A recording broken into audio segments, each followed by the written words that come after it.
Livro Depois da Morte. De Leon Denis, 1889. Capítulo 20. O Espiritismo na França. Na França não há tantos sábios espíritas como na Inglaterra, pois os seus homens de ciência, mais talvez do que em qualquer outro país, têm testemunhado indiferença ou reserva proposital a respeito das manifestações psíquicas. Vêem-se, entretanto, belas exceções. Assinalamos somente Camille Flammarion, cujo estilo encantador popularizou a ciência dos mundos, e Babinet, membro do Instituto.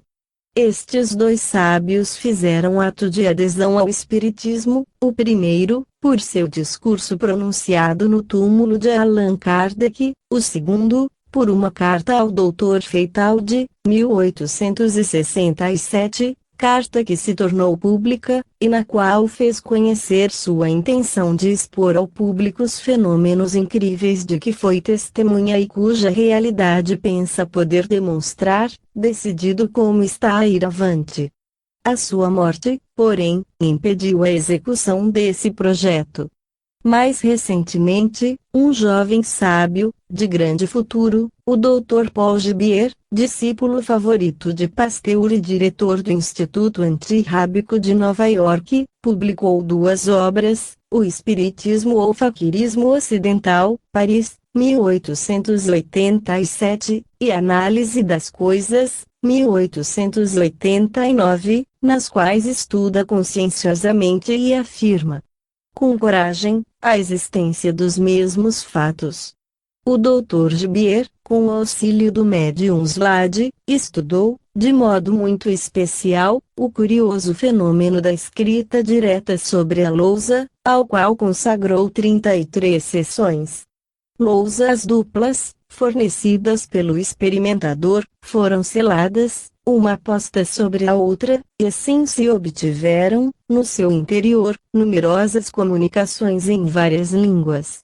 Temos observado estes fenômenos, escreve ele, 91, tantas vezes e sob formas tão variadas que, se fosse privado nos reportarmos aos nossos sentidos para demonstrar casos tão especiais, renegaríamos o que na vida comum se apresenta todos os dias aos nossos olhos. Início da nota do redator, 91. O Espiritismo ou Faquirismo Ocidental, página 340. Fim da nota do redator. É, porém, no mundo das letras e das artes que encontraremos numerosos partidários ou defensores dos fenômenos espíritas e das doutrinas que lhes são correlativas. Entre outros escritores que se pronunciaram neste sentido, citaremos Eugène Nuss, o autor das obras Grandes Mistérios e Choses de L. Outremonde, Vacquerie, que, a respeito deste ponto, expôs suas opiniões nas Miettes de L. Stoire, Victor Hugo, Maurice Lachatre, Théophile Gautier, Victorien Sardou, O. Falvetti, C.H. Lomon, Eugène Bonnemere, etc. É quase sempre fora das academias que as experiências espíritas na França têm sido tentadas e, sem dúvida, disso provém a pouca atenção que se lhes tem prestado.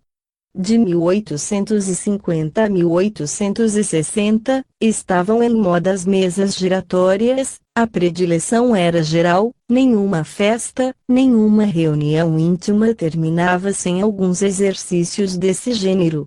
Mas, entre a multidão das pessoas que tomavam parte nessas reuniões e que se divertiam com o fenômeno, quantas teriam entrevisto suas consequências, do ponto de vista científico e moral, e a importância das soluções que ele trazia à humanidade? Cansaram de propor questões banais aos espíritos. A moda das mesas, como qualquer outra, passou e, depois de certo processo ruidoso, o espiritismo caiu em descrédito.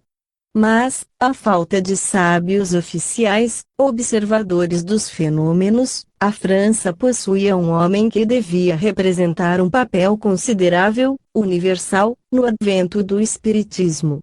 Allan Kardec, depois de ter, durante 10 anos, estudado pelo método positivo, com razão esclarecida e paciência infatigável, as experiências feitas em Paris, depois de ter recolhido os testemunhos e documentos que de todos os pontos do globo lhe chegaram, coordenou esse conjunto de fatos, deduziu os princípios gerais e compôs um corpo de doutrina, contido em 5 volumes, cujo êxito foi tal que alguns ultrapassaram hoje a 40ª edição.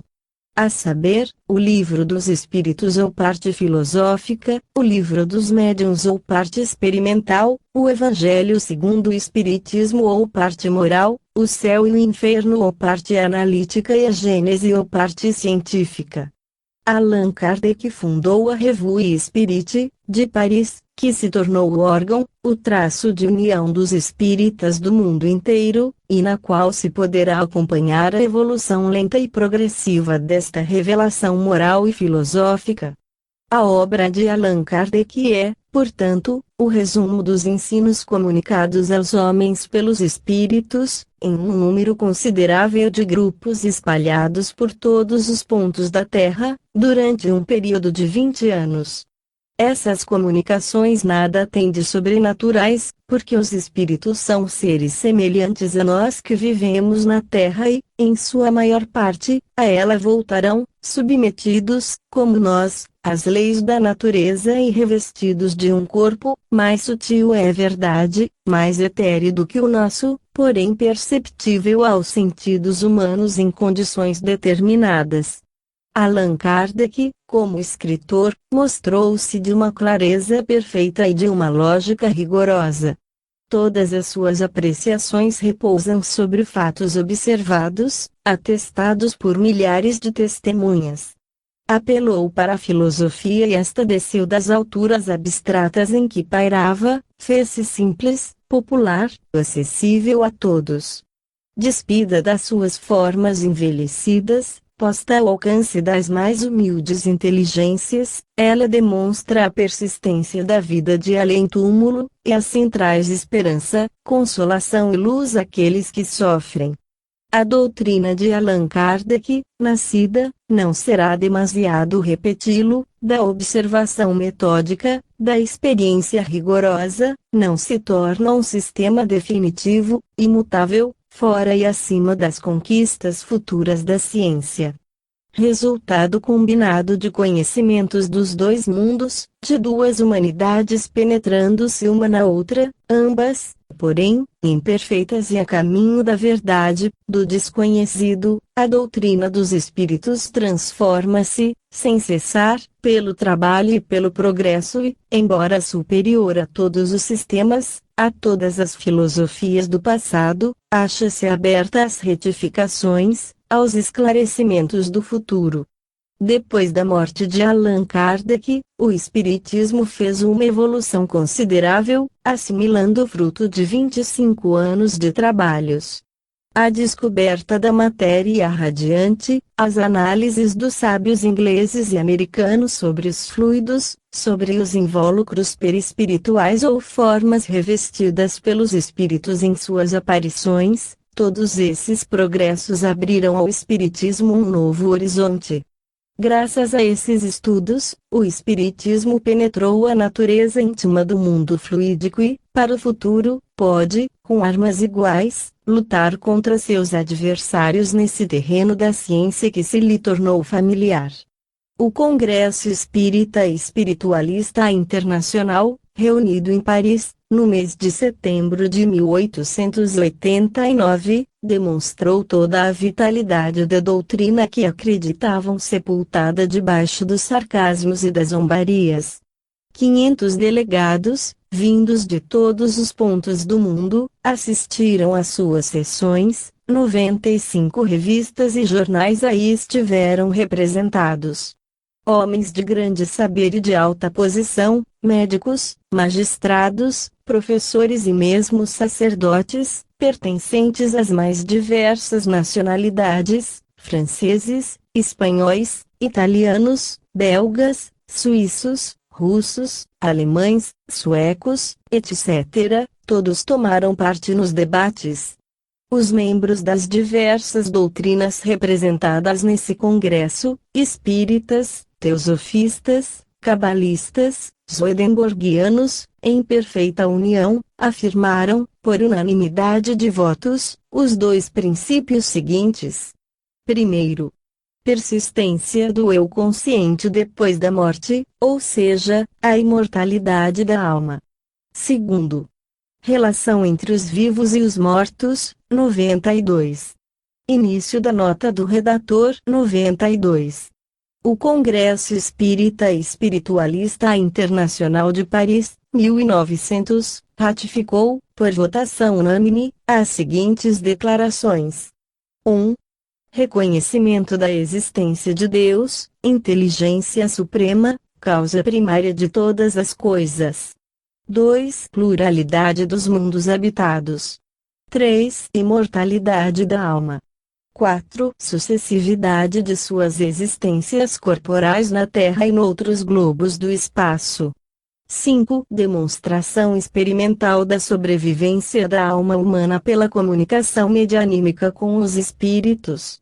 6. Condições felizes ou infelizes da vida humana, em razão das anteriores experiências da alma, de seus méritos e deméritos, e dos progressos que ela tem a realizar.